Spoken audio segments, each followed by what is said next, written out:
Good day, everybody. This is Ann Wolf talking to you from Brookside. I just got back from a wonderful week in the recording studio, and I'm about to walk around my property with friends. There's one of our cats. That's Marble. She's quite the athlete, and I'll share with you my journey.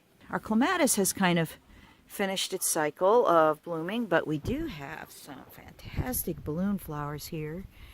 And some calla lilies that are starting to bloom. Echinacea.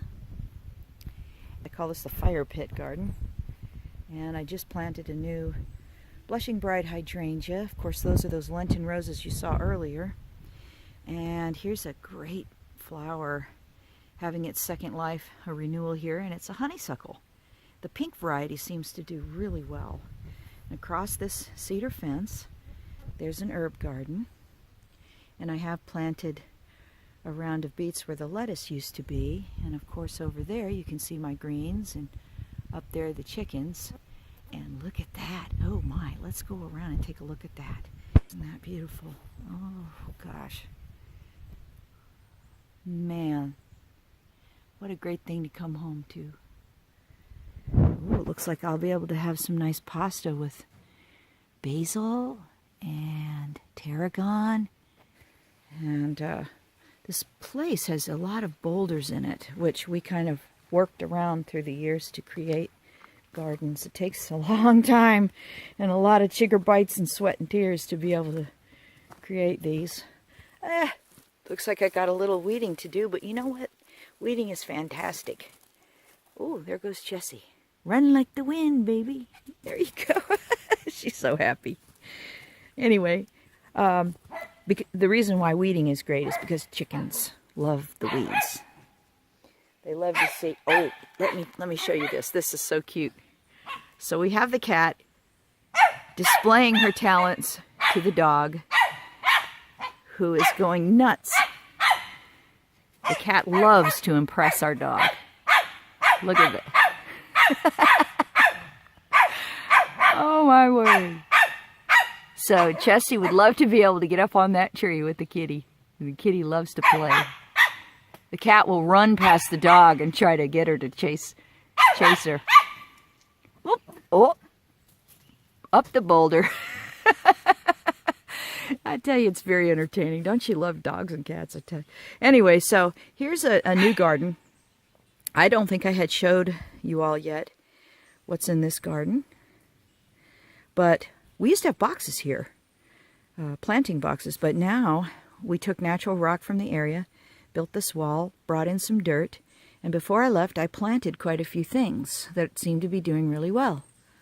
And with the newspaper and straw down, I won't have to worry about leaves. That spot of sort of what's coming up over there will be flowers, and then we have some tomatoes and peppers, more flowers. Some of these marigolds are planted among where green beans will be, because they help to repel insects that like to eat your beans. And then over here we have some squash, and then over here we have green beans coming up. Yeah, yay, green beans. These are pole beans, but I will have bush beans in where you see these cages. The reason we have cages, or I call them bonnets, is because we have little bunnies and creatures that love to climb in and eat them when they're just coming out of the ground. So I finally learned to have a bonnet over top of things. And up here we have peaches. Peaches, but here's the thing about these peaches. My husband is at war with the raccoons and squirrels because the peaches never seem to get eaten by humans around here. They always get to them right before. Oh, would you look at this? Oh my gosh, my heart is just bursting. Look at this. It's a beautiful purple dahlia. The thing about dahlias, they are so heavy you've got to strap them up. So I will do that. I will come out here and do a little weeding. And look at these beautiful gladiolas. That's one of my husband's favorite flowers. Gladiolas. Up there is where we had our beautiful bearded iris and lilies, and they're kind of almost done. And on the very top there, I have some wild daisies, and we've got an apple tree here. Now, apples we usually manage to get a little out of, but they are beautiful. This is a golden delicious apple, and I keep these, and on Thanksgiving I usually make a nice deep dish pie. This is the Brookside, and you see the grotto here. One of the grottos that's lit up. My husband put lighting there. Jesse's following us everywhere, which is so sweet. And this used to be a pile of rocks, and I was sort of like a woman possessed and came in here and just tossed all the rocks over and brought in dirt and created a garden here. And then there's this wonderful huge boulder that's a natural decorative piece in the yard. And of course you come around, and so we've put, I put flowers everywhere basically, and you have to kind of figure out what survives well. This here is hydrangea, and I have so many varieties of hydrangea. I just love them. And we have hummingbird feeders everywhere. This is wonderful. My gosh, the hostas are happy this year. Look at the size of that.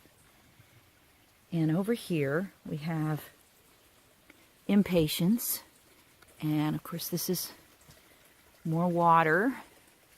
And oh, looks like I didn't miss all of the natural rhododendrons after all. Let me show you the rhododendrons. Oh my gosh, I can see some still blooming.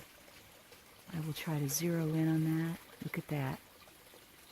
Isn't that beautiful? They look like carnations, and when the wind blows and they lose their petals, it looks like snow around here, so I call it summer snow.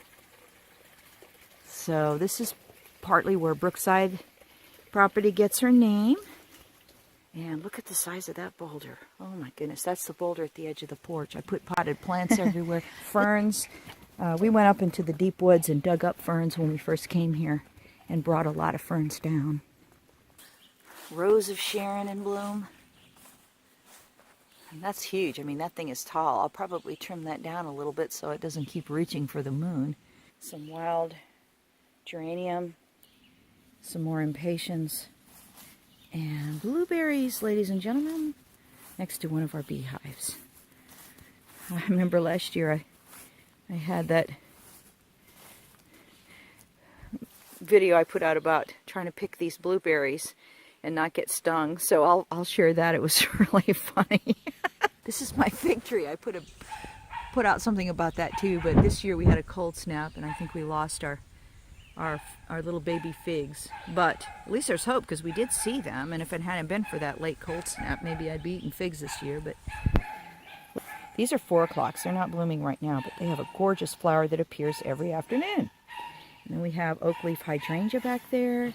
My husband created a trellis with natural grapevines. Nature is so generous with some of these flowers. It's just amazing. Another woodshed.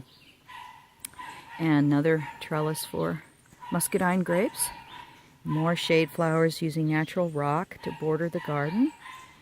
Up here we have the final thing to show you, which is, oh my goodness, I have some picking to do.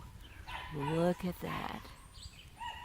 Lots and lots of raspberries. This is a very hardy variety of raspberry. Oh wow, I'm getting hungry just looking at this. The only thing you have to do is you have to really watch for snakes around here, because they like to eat the rodents that come around to eat the berries, to eat whatever, and so on, the food chain. Well, anyway, I'm thinking of all of you today, sending you lots of love. God bless you. Until next time, from Brookside.